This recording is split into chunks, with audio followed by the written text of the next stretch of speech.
Apakah ini menjadi ironi yang kini harus dihadapi Amerika Serikat? Setelah dunia mendengar ancaman untuk menjadikan Iran seperti neraka, kini justru langit Amerika diselimuti asap tebal, ribuan rumah berada dalam ancaman, jalan-jalan utama lumpuh akibat evakuasi massal, dan Washington menetapkan keadaan darurat karena kebakaran yang terus meluas.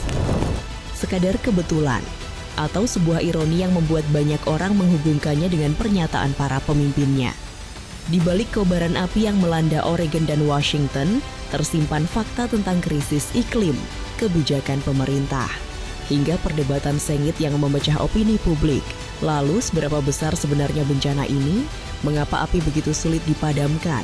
Dan mengapa narasi karma mendadak menjadi perbincangan di berbagai penjuru dunia? Simak hingga akhir, karena ironi yang paling mengejutkan justru baru terungkap setelah seluruh fakta ini disusun secara utuh.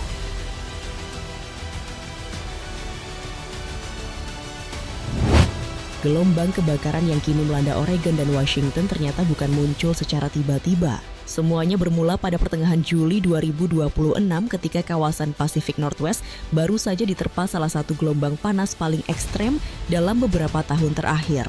Suhu yang sangat tinggi membuat pepohonan, semak belukar, dan padang rumput mengering hingga berubah menjadi bahan bakar yang siap menyala kapan saja. Pada saat yang sama, badai petir kering melintasi kawasan tersebut. Petir menyambar berkali-kali, tetapi hampir tidak membawa hujan. Ribuan sambaran petir inilah yang kemudian memicu puluhan titik api di berbagai lokasi. Dalam hitungan jam, kobaran api mulai bermunculan di hutan-hutan Oregon dan Washington. Salah satu contohnya adalah Row Creek Complex di Oregon. Berawal dari beberapa titik kebakaran akibat sambaran petir pada 15 Juli, api kemudian menyatu menjadi kebakaran raksasa yang melahap lebih dari 300.000 acre atau sekitar 120.000 hektar. Di Washington, situasi serupa juga terjadi pada Kaiser Canyon Fire yang dipicu sambaran petir dan terus meluas hingga melampaui 120.000 acre. Bahkan di wilayah Spokane, Old Trails Fire berkembang sangat cepat, menyeberangi sungai Spokane dan bergerak menuju kawasan permukiman sehingga ribuan warga diperintahkan segera mengungsi.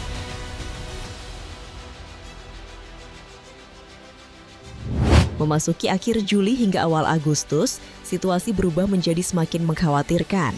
Data dari otoritas kebakaran menunjukkan lebih dari 50 kebakaran besar masih aktif membakar Oregon, Washington, Idaho, dan Montana secara bersamaan. Total luas lahan yang terdampak telah melampaui 1,9 juta acre atau sekitar 770.000 hektar, menjadikannya salah satu musim kebakaran terbesar dalam beberapa tahun terakhir. Oregon menjadi wilayah dengan jumlah kebakaran terbanyak, sementara Washington menghadapi ancaman serius karena sejumlah titik api mulai mendekati kota-kota dan kawasan permukiman.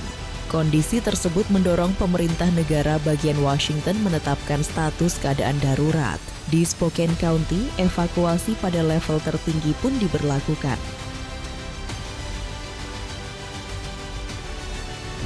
Banyak orang bertanya, mengapa kebakaran kali ini begitu sulit dipadamkan?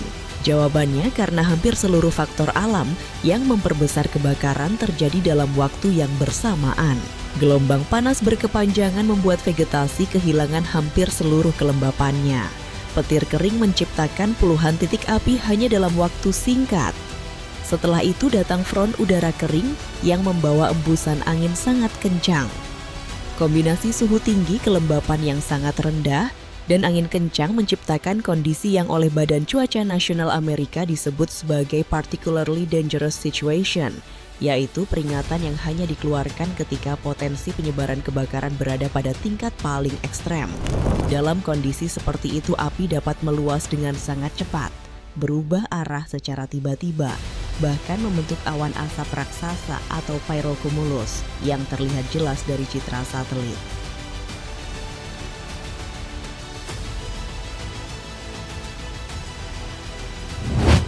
Menghadapi situasi tersebut, pemerintah Amerika mengerahkan sumber daya dalam skala besar. Secara nasional, lebih dari 21.000 personel pemadam kebakaran dan tenaga pendukung diterjunkan ke berbagai wilayah, dengan sebagian besar difokuskan ke Pacific Northwest. Di Oregon saja, lebih dari 1.000 petugas berjibaku memadamkan Row Creek Complex. Sementara lebih dari 1.000 personel lainnya menangani Akawabite Fire yang mengancam kawasan permukiman di sekitar Sisters. Di Washington, ratusan petugas ditempatkan untuk mengendalikan Kaiser Canyon Fire, dibantu personel Garda Nasional yang mengoperasikan helikopter Black Hawk serta berbagai peralatan udara lainnya. Hingga hari ke-13 operasi, helikopter Garda Nasional telah menjatuhkan ratusan kali siraman air dengan total lebih dari 800.000 galon untuk memperlambat laju kobaran api. Pemerintah Washington juga memobilisasi lebih dari 100 anggota Garda Nasional tambahan guna memperkuat operasi darat dan membantu proses evakuasi warga.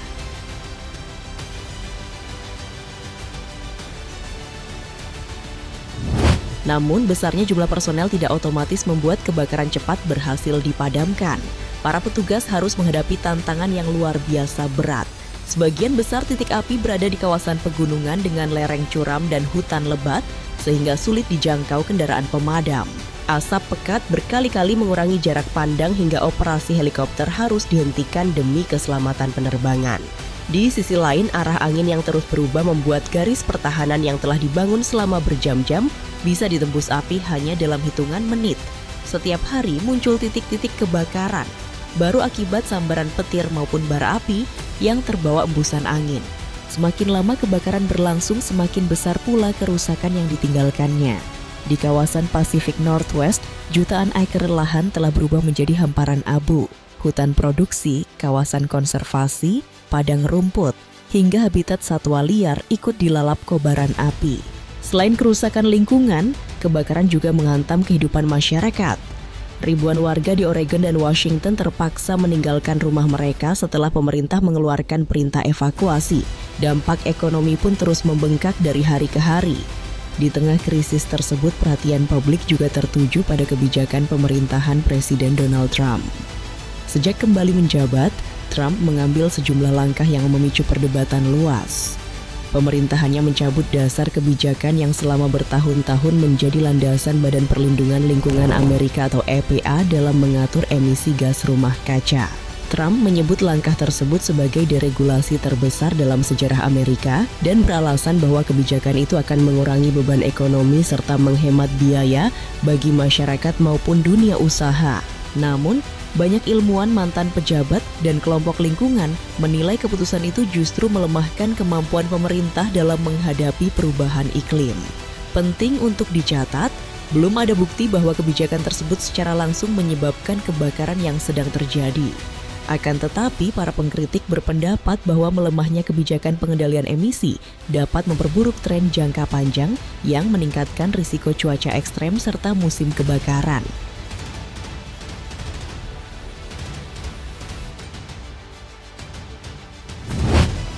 Kontroversi lain muncul ketika Trump melontarkan kritik keras terhadap Federal Emergency Management Agency atau FEMA. Ia menyebut lembaga tersebut terlalu birokratis, boros. Bahkan pernah menyatakan keinginannya untuk membubarkan FEMA dan mengalihkan lebih banyak tanggung jawab penanganan bencana kepada pemerintah negara bagian.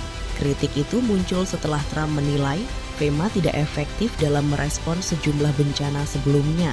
Namun ketika musim kebakaran 2026 menjadi salah satu yang paling aktif sejak 2022, berbagai kalangan mulai mempertanyakan apakah kapasitas pemerintah federal sudah cukup kuat menghadapi bencana sebesar ini.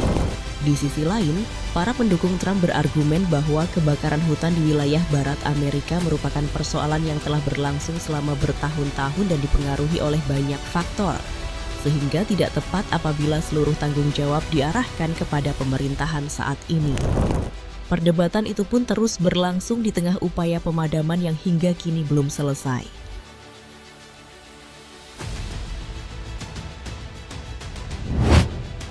Di luar pembahasan mengenai cuaca dan kebijakan, media sosial justru dipenuhi narasi yang jauh lebih emosional. Banyak pengguna internet kembali mengingat berbagai pernyataan keras Donald Trump terhadap Iran, termasuk ancaman untuk melancarkan serangan yang digambarkan sangat menghancurkan.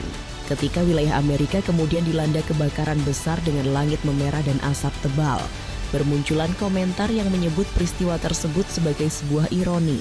Bahkan ada yang menyebutnya sebagai karma. Pandangan tersebut merupakan opini yang berkembang di ruang publik dan bukan kesimpulan yang dapat dibuktikan secara ilmiah. Penyebab kebakaran hutan tetap dijelaskan oleh faktor-faktor seperti sambaran petir, cuaca panas, angin kencang, serta kondisi vegetasi yang sangat kering.